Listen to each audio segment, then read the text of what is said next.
Ya estoy de regreso, gracias por continuar conmigo y estábamos hablando que dice que somos, que cuando oramos tenemos una influencia muy poderosa por causa de nuestra palabra en la oración, que pueden cambiar las cosas en regiones celestes y que influyen en regiones terrenales.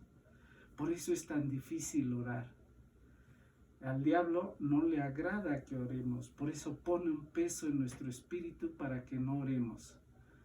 Yo no sé si a ustedes les pasa, pero no es casualidad que cada vez que queremos orar, sucede que nos da sueño o tenemos sueño. Nos da flojera o somos interrumpidos por pensamientos o personas para no orar.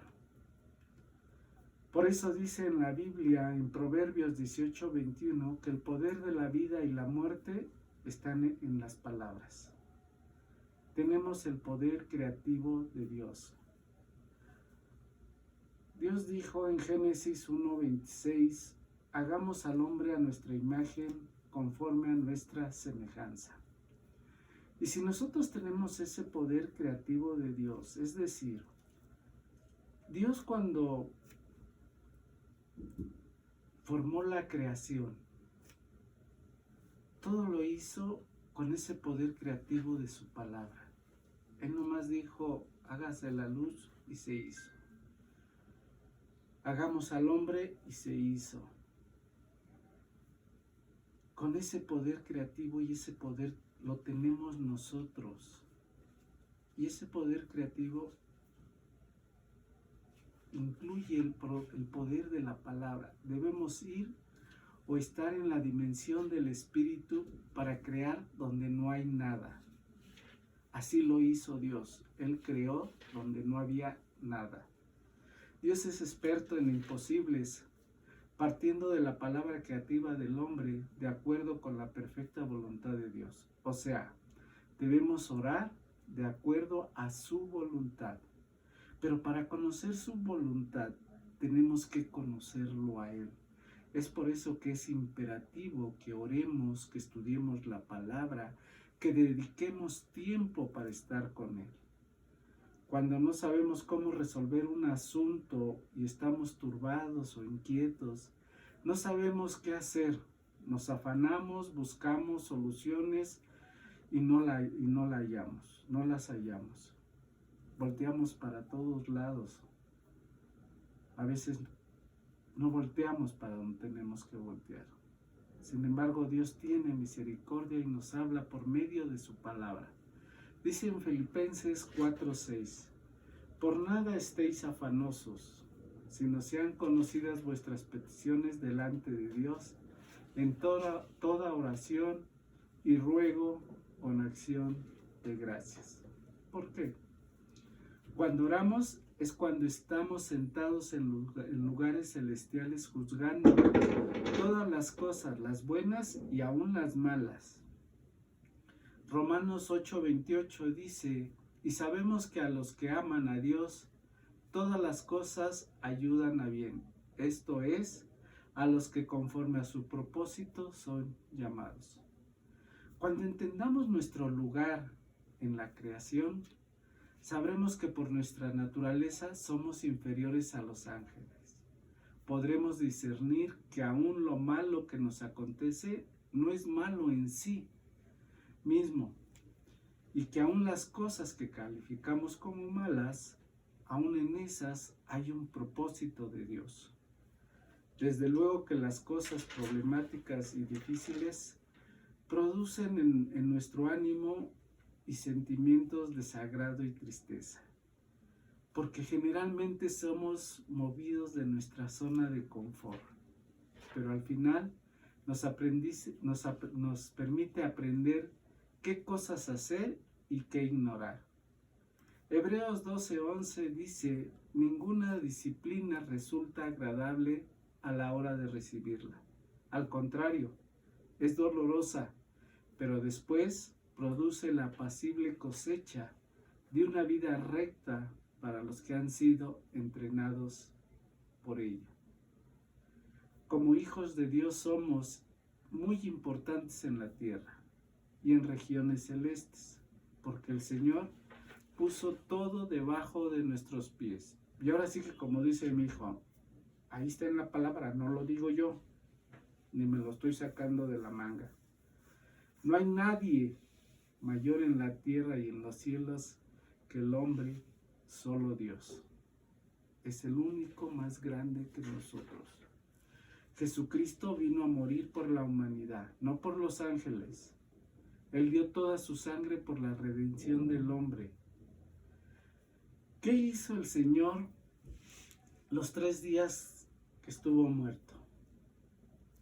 Puso orden, despojó a los principados, potestades y huestes de maldad.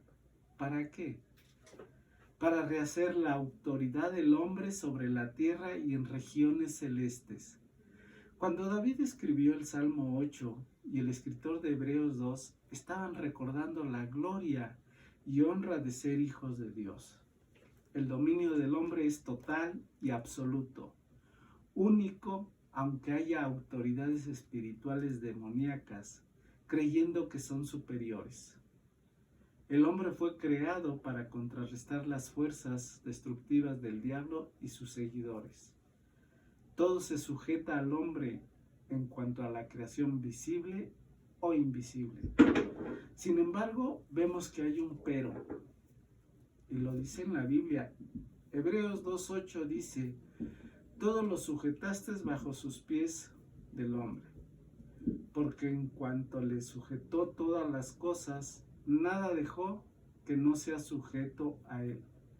Pero todavía no vemos que todas las cosas le sean sujetas.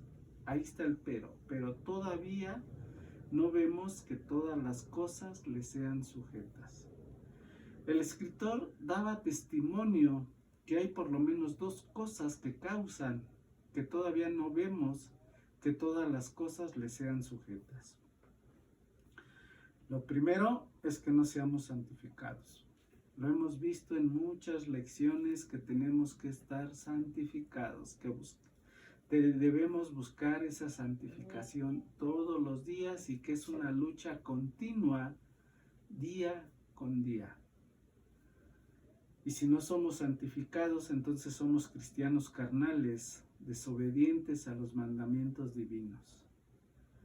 Si hay algún poder en el diablo, es porque nosotros como cristianos se los damos y abrimos puerta a la operación demoníaca por causa del pecado.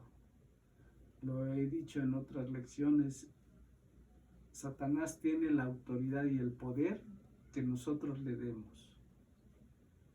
Y el segundo es la revelación personal de la palabra de Dios. Existen 2 problemas significativos para que haya esta revelación personal. 1, no hay conocimiento de la palabra de Dios. La ignorancia de Dios produce muerte. Y 2, cuando se tiene conocimiento, no es suficiente para verse igual a los ángeles en posición celestial. Se requiere la revelación del Espíritu Santo en forma personal. Una es la palabra logos y otra la palabra rema.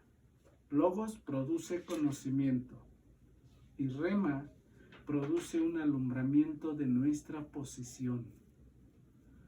Muchos hemos caminado por la fe de otros, por la revelación de otros.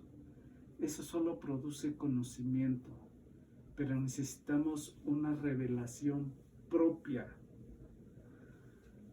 Hay un ejemplo en la lección que dice que en Corea murieron 2 muchachos que creían en la Biblia y quisieron caminar sobre las aguas de un río embravecido, tal y como ocurrió con Pedro. Pero es que estaban utilizando la revelación de Pedro, no su propia revelación. Además, Pedro caminó sobre la palabra que el Señor le dio. Dice la palabra que le dijo: Señor, si eres tú, manda que vaya a ti. Y el Señor le dijo: ven.